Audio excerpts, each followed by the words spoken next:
And welcome back to Meeting of the Minds. Today I'm here with the great Sean DeDeyn, Rutgers wrestler, 40 under 40, entrepreneur, sales expert. You name it, he's got it. Sean, thank you for joining us.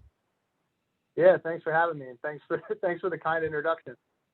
Absolutely. Absolutely. So let's take it from the top. Let's go through your wrestling career journey to Rutgers and how that led you into the Sure. business world.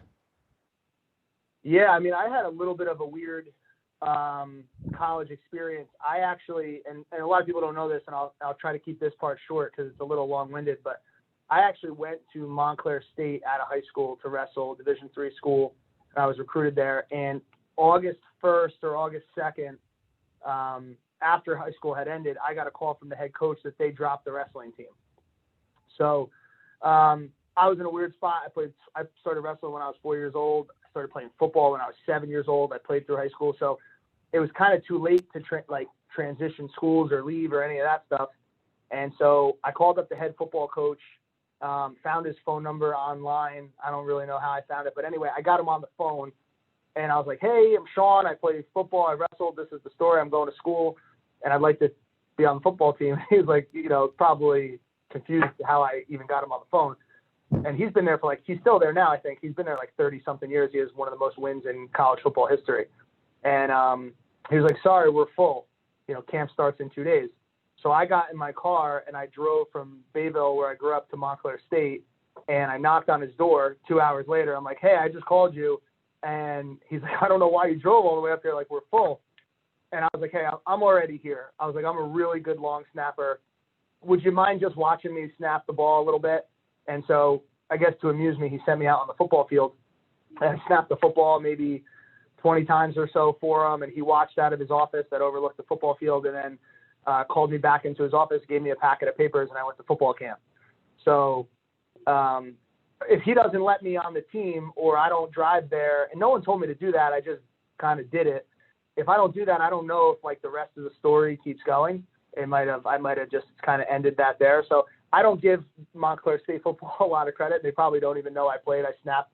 I was the long snapper. That's about the extent of my college football playing. I played a little bit of defense in some games where we were blowing the other team out. But without that, I probably don't continue. So anyway, I went there. I wasn't really loving school. I met my girlfriend, who's now my wife, Molly, who you know, and she graduated high school, and she's going to Johnson and Wales to wrestle, in Rhode Island. So I'm like, "They have wrestling. I'll just call the coach and I'll do what I did again." Called the coach. He basically said, "Hey, if you get into school and you can walk on the wrestling team." So I did. I got into school. I followed my girlfriend, who's now my wife, to school. I wrestled there. I became the starter. I went 31-7. I lost in the conference finals to a kid I had beaten earlier in the season. And in that conference, only the guy who won the tournament went to the national tournament. So he actually lost. I won the tournament. They have a true wrestleback for first, and we never wrestled. And he beat me in the true wrestleback for first. He took third in the country, actually. So I was excited. I was like, "I'm right there. I'm going to stay here. I'm happy. I'm doing good in school," that whole thing. And then my high school wrestling coach, who I'm really tight with even today, got, in touch with some people at Rutgers when Coach Goodale became the coach. And I luckily got put in touch with him, and I became part of that first recruiting class that he had.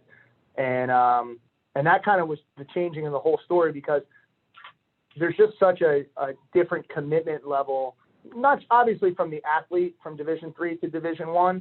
And Division III athletics is serious and it's hard, and you still got to put in a lot of time to be successful. And I don't want to make it sound like I'm diminishing that, because I spent 2 years as a Division III athlete. But the commitment level from the university and from the donors and from things outside of the program itself, it's just a different level. So a lot of those people, and the commitment level from the coaches, a lot of those people made a big difference in how I am today. So Rutgers really played a big part of that. I'm glad I kind of had that journey and saw a lot of things and had some challenges that I had to overcome. That's awesome. And I feel like that's something that people really need to take notice of. Coaches and teachers, that when you see a kid who's a hustler and a go-getter, that is few and far between. That's a rare breed right there. And I notice when you look at the most successful people, that's what they have in common. They will go to someone's house. They will knock on a door. They will pick up the phone and make the call. Yeah, I mean, at the time, right, I didn't think much of it. I was like, I want to play football, so I got to go up there and convince this guy to play football. And but looking back on it and like interviewing a lot of people and talking to candidates and even like talking to my athletes that I help assistant coach at a local high school, it's not the first thing in their mind isn't like, oh, I need to do this, so I need to go do it. You know? Right. Yeah, no, absolutely. That's phenomenal. And then talk about how you've transitioned from Rutgers then into business. Yeah, so I think that first story is important for later because I didn't know what I wanted to do. I didn't grow up with, a lot of money, and my mom and dad had very modest jobs, and we had, what we needed, right? But like, it was like, hey, you're going to go to college and you're going to get a job. And that was kind of like what was going to happen. So when I graduated college, I didn't know really what, and this seems like a common theme when I talk to other athletes and when I mentor some kids right now. It's like, I identified myself as a wrestler, period. Like that's who I was. It's what I was. It was everything, right? And when I graduated college and wrestling's over. And so I'm like, well, who am I now? And what I realized doing some self-reflection, and this took time. This didn't happen like on a Tuesday night, right? But I realized that what I really loved about wrestling was the camaraderie and the coaches and the relationship and the competitiveness and the individual accountability with the team atmosphere. So when I started looking for jobs like that, a lot of people pointed me in the direction of sales. And my father-in-law specifically, he was the first person to tell me, you want to be in sales. And at the time, right, I'm like I guess at the time I'm 20. And I'm like, I don't want to do that. Sales felt like sleazy. Like you think of like weird car salesman, insurance salesman, and those things aren't sleazy, but like that's what you think when you don't know what you're talking about. And so I didn't want to be in sales. I thought sales was like trickery, right? And then I realized like everything's sales. And so I liked that because it felt like wrestling again. It didn't matter if you were a freshman or a senior. It didn't matter if your mom was on the PTA or your dad was the coach. We were going to wrestle. One of us were going to win. All the things I did right or didn't do right were going to be exposed, and I only had myself really to blame. And then I was kind of in control of my own destiny. And that was what I liked about sales originally was I could make as much money as I wanted. I could get promoted as fast as I wanted if I was really in an environment that promoted the best person being the best person, not the most senior person being the best person. So, right. Yeah, I mean, I use a lot of that. That's awesome. Now, talk about the influence of your father-in-law. Obviously, a big success in his own right, and a guy who is always like a mentor for you. That's huge. That's huge.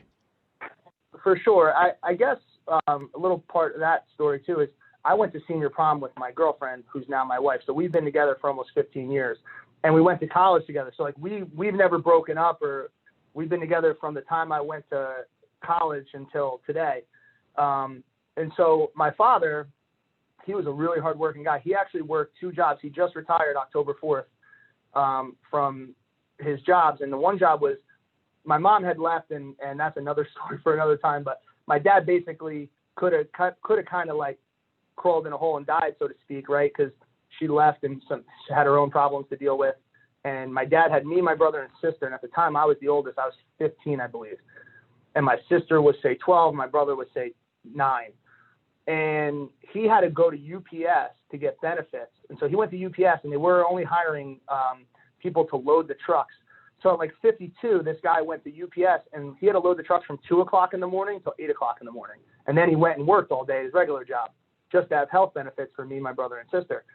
So, like, I got work ethic and, like, just, like, go do it. Like, stop. No one cares. Stop complaining. Figure it out, right? There's not going to be someone there to, like, hold your hand and make it better for you. So I got that part from him. And then I meet my father-in-law, who, like you mentioned, really successful guy. He came here from Ireland when he was, say, 7 or 8. He was the youngest of 7, and they didn't have anything. And he's become an extremely successful person in every respect, not just financially, right? But right, he's still married to his wife. We have his daughter, right? And then, our grandkids and hobbies and friends and all his sisters and brothers and all those kind of things. The family stayed together, all those different areas that you could define success. And so I watched what a couple different decisions and a couple different thoughts could do.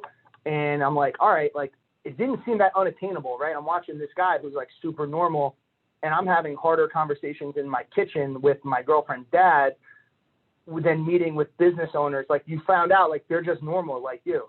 So like if you went in there and stopped putting these people on this pedestal and just approached the conversation from a very normal aspect, it was pretty easy to build relationships. So, you know, I was lucky. I had a couple of good mentors early between my dad and my father-in-law, my high school wrestling coach, Mike Bischoff. Then along the way, my Johnson & Wales wrestling coach, the Rutgers wrestling coaches, Leo, Gooddale, those guys, right? So I've been lucky that I've had really good mentors come into my life at like the right time. And not everybody gets that, but I think that's a big reason I've gotten to where I am right now. Yeah, that is absolutely huge. And then talk about how then you started your own business, because that's always a scary step. Yeah. So I figured we would get to this point where we're talking about business, right? And so I don't know how other people started their businesses or what kind of pushed them over the edge. I never wanted to start my own business. I didn't think, you know, I'm going to go out there and I'm going to work for a company for a few years and then I'll start my own thing. I didn't know what I wanted to do, quite frankly. But so I worked for a company for a long time, about 6 years after college, give or take, maybe 5 years, whatever it was. And I got fired from that job. So I don't really tell that story a lot. Obviously, it's not something that I'm super proud of. But when I look backwards at the things, you know, there was a lot of things that I think could have been done differently on both sides. And I've taken time to reflect on that and saw, hey, what didn't I like about that situation? What did I like about it? What could I have done better? So I got fired, long story short. And whether I agree with how it went down or not is a different topic. But I get fired and I go get a job. And I'm at a small company and I'm watching this guy run his business. And he is the nicest guy going, like great at what he does, really, really nice person. And I'm watching him run his business. And I'm like, man, like, I think I could do this. Like, it didn't seem, again, kind of like what I was talking about my father-in-law, right? It didn't seem that unachievable. And it didn't seem that, not that it's not hard, but it, like if you were willing to drive to Montclair and ask the football coach who's been doing it for 30 years to be on the football team, how hard is it to like work for yourself if you're going to work for somebody else? So I was there for a while and I'm like watching this guy run his business. And I really admired that he had the guts to go out on his own and start his own business. And I was like, you know what? I'm 27. I guess I was 27 years old at the time. I'm the youngest I'm ever going to be. I have the least amount of responsibilities I'm ever going to have. And if I don't go, and I had, my son at the time was 10 months old. My wife didn't work. She stayed at home with the kids, which was her choice. She wanted to do that. So I'm like, you know what? I should just, if I'm going to do it, I should just do it. And I talked to a couple people that were really close to me in my life about it. And I was expecting everyone to say, hey man, like, don't do that. You got a good job. You just had a kid. You're crazy. Don't do that. And I went to my wife first and I told her about it. And her reaction was like, you should absolutely do that. That's a great idea. So I'm like, all right. Then I went to her father and I told him, and it's his only child, right, is my wife. And I'm expecting him to say like, hey, don't do this. And he was like, you should absolutely do that. That's a great idea. Then I went to my business partner, Len, who at the time, obviously we've been friends since we were little kids and wrestled together growing up and that whole thing. And I was like, hey, I'm thinking about doing this. What do you think? And he was like, you should definitely do that. So like I started to get some, people pushing me in the right direction saying, hey, sounds like you have a game plan. It sounds like you have the knowledge. It sounds like you want to do this. It took me probably 2 years after the time I had lost my job at the other company until the time I started my company to be ready to do it, to think I wanted to do it, to, all those things, right? It wasn't like, hey, a year after I'm doing this, or I got fired and I'm mad and I'm doing it tomorrow.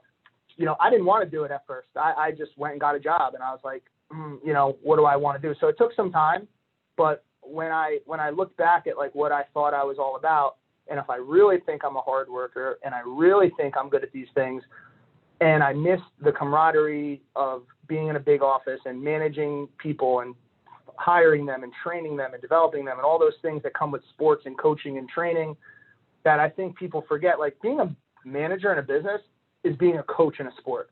or a captain in a sport if you've never been a coach. It is no different. It's leadership. It's caring about your people. It's pulling them in the right direction and things like that. And if those are the things I missed and I really thought I was talented, then I should really just stop talking about it and put some action into play. So I decided to open the business August 17th, August 1st, 2017. And knock on wood, we've been really lucky. We've grown really well. We have 18 employees now.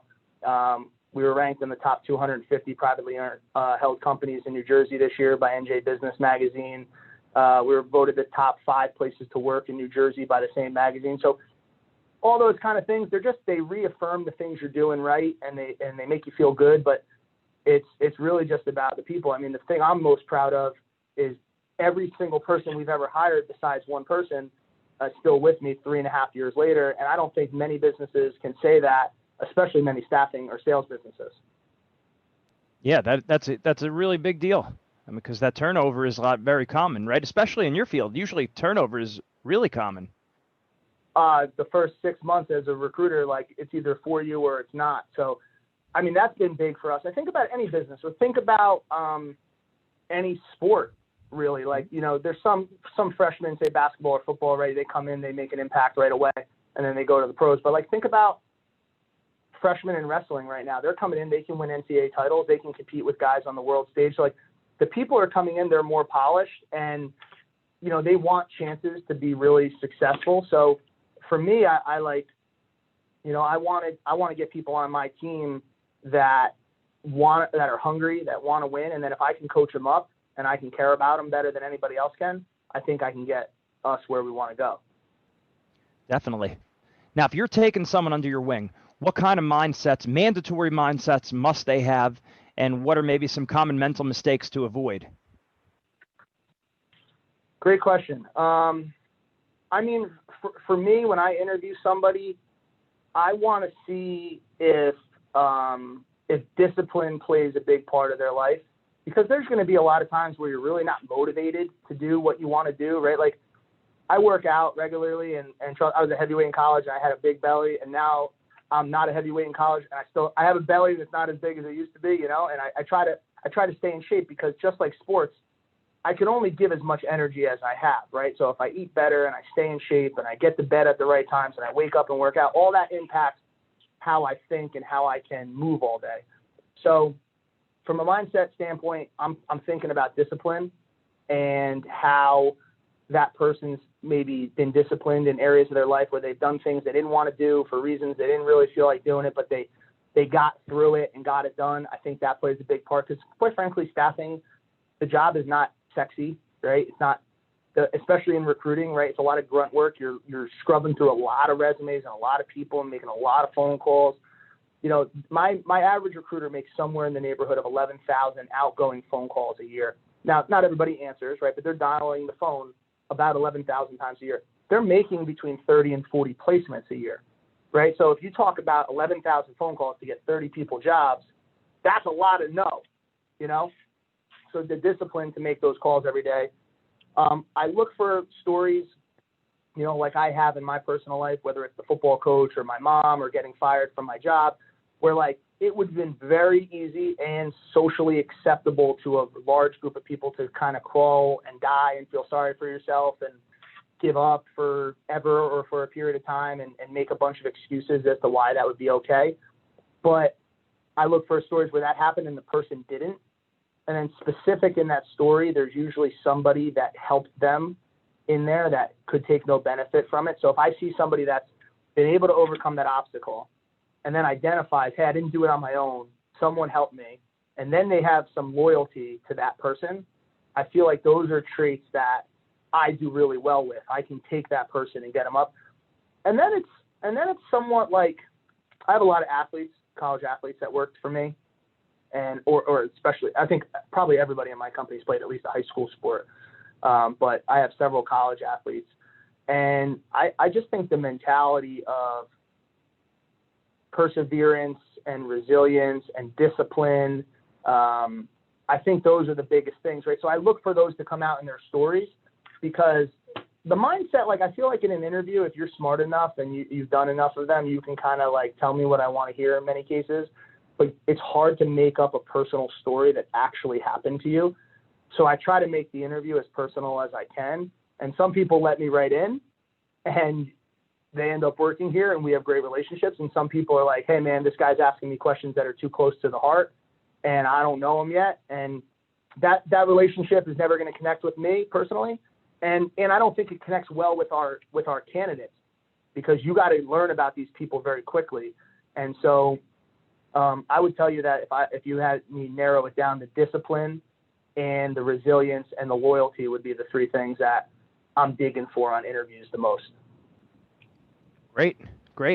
And then what kind of things would you say people need to avoid? Mental hurdles, mental mistakes that people make? We always call them the mindset red flags, right? So what would you say some of those mindset? Yeah. I think people just give up too quickly. Like, you know, I hate to keep kicking back the stories that I just told, but like when you're looking at that football thing, when they dropped the program, I could have been like, man, that stinks. Guess I'm not playing a sport this year, even though I played a sport every year since I can remember being a person. Guess this is the year it's not going to work out for me. I was like, you know, something in me was just like, no, I'm going to go play football now. That's the next best thing I can have. So I think just like not just giving up, because, you know, and that's a big thing in sales, right? For people listening, or, you know, and you know this from your company, right? Like, just because someone said no, that doesn't mean no forever. And that doesn't mean you could have caught them at a bad time, in a bad mood, on a bad day, when their business isn't doing well. So like when I hear no, okay, like I'll try, let's get to the next thing. Like, when should I try you, right? Get to the next thing. So I think just not taking no for an answer, and just, you know, you can be respectful about it, but like, we're going to call you back and we're going to move on and we're going to get back in touch. So that's number one. I think another hurdle is everybody feels like the next thing they do, like whether it's a promotion at a job or a new job, is big and scary. And what I've found is every time I've done anything, whether it was go from Division III sports to Division I sports, go from a company, from a recruiter to a salesperson, or to a director of business development, or running my own company now with one employee, running it with 20 employees. It's just more, right? So it's like, you start to talk to people, and I have clients that do $20 billion in revenue, that build, you know, thousands of homes all over the country. When you deal with their executives, they're people too.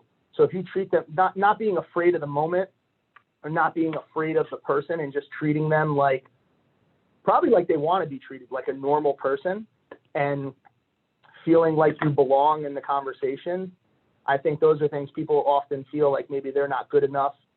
And that's probably what I was doing, right? When I was asking my friends and Molly if I should start my own business, like seeing, am I good enough? Do they think I'm good enough? Like, because obviously I cared what they thought, or I wouldn't have asked them, right? Subconsciously.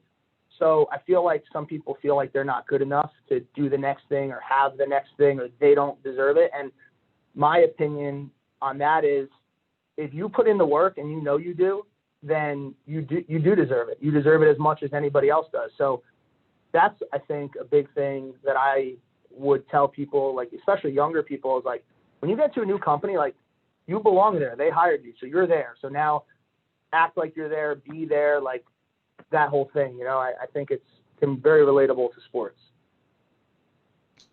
That's awesome. A lot of tremendous information there, and I hope the people that watch, because we're pre-recorded right now, they're taking notes, because these are all little gold nuggets of information. Tell the story real quick of, so the connection I linked you up with, and the phone number, it was missing a digit. Talk about that, and I think that also really encapsulates being a hustler and a go-getter. Tell that. Yeah, that's actually a funny story. So Gene has been very nice to introduce me to some connections he knows. And there was an architecture firm that I was trying to build a relationship with, and I was having trouble getting people on the phone. And I saw Gene you were connected to, someone over there from growing up. And so anyway, she sent you an email that said, hey, have them call me. Here's my phone number. And it didn't have the last digit on the phone number. So, right, if it was my phone number, it's 839, and then it didn't have the last number. So I called you and you didn't answer. And then I called into the company and she wasn't there at the time. So I'm like, man, I really want to call her right now. So I called every number. And of course, I started at 0 and worked from 0 to 9. And obviously it was number 9. So I had to call literally 0, 1, 2, 3, 4, 5, 6, 7, 8. And like almost on every other number, somebody answered. And I don't remember the name offhand, but I think it was Christine. And I'd be like, hey, it's Christine, this is Sean. So, and some guy would answer, be like, no, this is Frank. This is Frank. You know, you got the wrong number. And I had to do that 8 times. And of course, on the last number, she answered. But it kind of broke the ice because I told her that story. But I guess that's the same thing as, you know, I could have waited for you to email me back. I could have waited for her to email me back. I could have waited 2 or 3 days. Things could have changed. She could have got busy. We could have not connected. I could have forgotten. But instead, I was like, you know what? Screw it. I'll call the 9 numbers and get the person on the phone. So, yeah. That is awesome. And I mean, that goes back, I think, back to the story of what you were talking about with your dad, about just find a way. Don't make excuses. If you want it, go get it. Make it happen.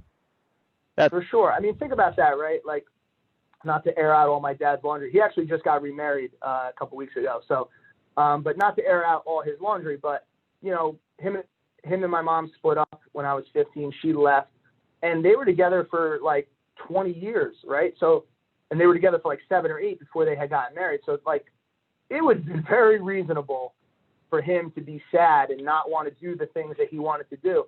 And trust me, he was sad, right? And I'm sure he did a lot of things he didn't want to do, but he had responsibilities and he had people that relied on him, you know, my brother, my sister, and I. And so he just did it. I don't know why he did it. I'm sure nobody told him to, you know, looking backwards, because I know the people that were around. So, you know, that makes it easy for me when I'm just like, today stinks, or today's really hard, or my life's not that hard, like in comparison to what really hard things could be, right? I do a lot of challenging things, and I gotta serve people in my life and take care of people in my life, and, you know, hold up my responsibilities. But in the grand scheme of things, like, I'm a very lucky guy in a lot of respects. So, like, when I think about how hard I got it, and then I think about my dad going to work from 2 o'clock in the morning to 8 o'clock in the morning, and then working the whole day after, from like the last 16 years before he could retire, 17 years before he could retire. I mean, it makes it easy to get up and just go to work. That's it. That's another key mindset that I noticed with successful people, especially during the whole pandemic. They're like, yeah, it's tough, but it could be a lot tougher. Like, I don't have it nearly as bad as these people. And I think a lot of people don't look at it that way, but I'm noticing a trend with highly successful people. They say it could have been a lot worse. You know, and you know what? Let's talk about the pandemic for 2 seconds real quick. When that happened, like, I'm a business that's 3 years old. That stinks, right? Like, we're right in the thick of, like, getting going and, like, really starting to, like, take really big steps in our business. And then, like, we got to throw the brakes on. And that stinks for me personally. But when I look back on it, like, I'm like, when that happened, I'm like, all right, financially, we're good. We got our employees, we game plan what we have to do, right? And then we work to hit those things so that we can make sure that we didn't lay anybody off. We didn't cut anybody's hours. We gave most of our employees raises. We gave all of our employees their expected commission that they didn't even earn during that period of time, because in sales, you rely on your commission for your pay. So me and my partner immediately put together a game plan, and we're like, all right, if we hit these things, these minimum things that, like, right now we just got to hit these things, we're going to stay alive. We're going to be able to pay our people. We're going to be able to grow, right? We're going to still be able to grow a little bit, maybe not as much as we wanted, and maybe a little stagnant here and there, right? But, like, these are the things that are going to get us better. So with that, right, like, I actually, from the time that happened through May 10th, I didn't drink. And I drink whenever, like everybody else. I have a glass of wine on the weekend, or I go out, whatever. I didn't drink at all. I worked out every single day. I ate a really clean diet. I was like, I need to I can't get sick. I have a wife and kids. I can't get them sick. But, like, I have to be on for the next 3 or 4 months in this pandemic, because I need to keep in touch with all my clients, and I need to see how they're doing, and where can I help them where they're not spending money with me. We had several clients that we helped set up my partner's really good IT, and a lot of operational stuff. A lot of them had phones they didn't even realize linked to a Zoom account that they can actually get virtual stuff from home.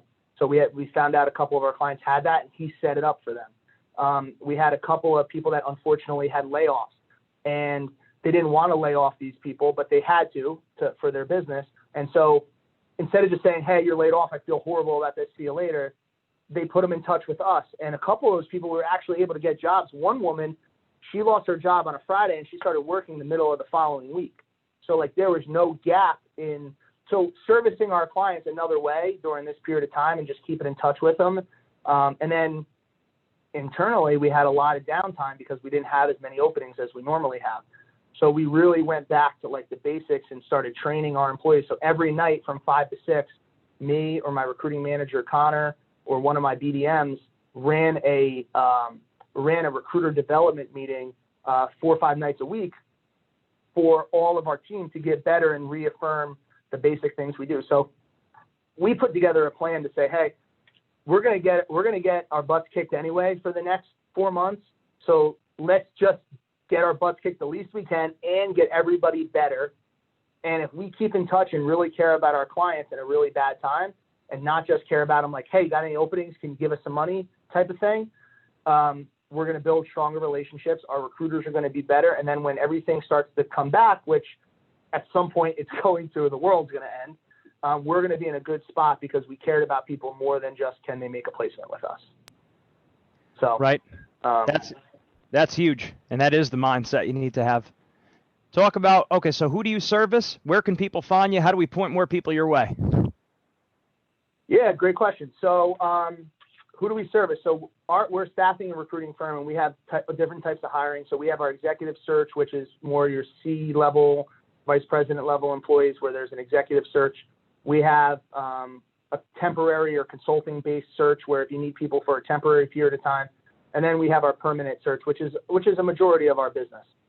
So we service real estate development companies, construction management companies, architects, engineers, and environmental consultants. So anything, if you see any construction project, whether that's a road, a bridge, a highway, a town, a building, whatever it is, anybody that's on that job, with the exception of labor, we fill those job openings and place those people, civil engineers, all types of architects, estimators, project managers, superintendents, those kind of things. Separately from that, we have a support service division that 2 girls that work in my office, two first people I hired actually, Deanna and Nicole, they handle our support services division. So inside of those companies and some external companies, they have financial operations, marketing operations, human resources, administration inside of those companies, and they handle all those positions for our clients. So anything accounting, finance, marketing, human resources, administration, and then anything construction related, we're your guys. And then you can find us anywhere, on LinkedIn. You find us on our website, axstaffing.com, and really we try to have a heavy presence, which we take a lot, actually, I'll say, from you guys, you and your brother.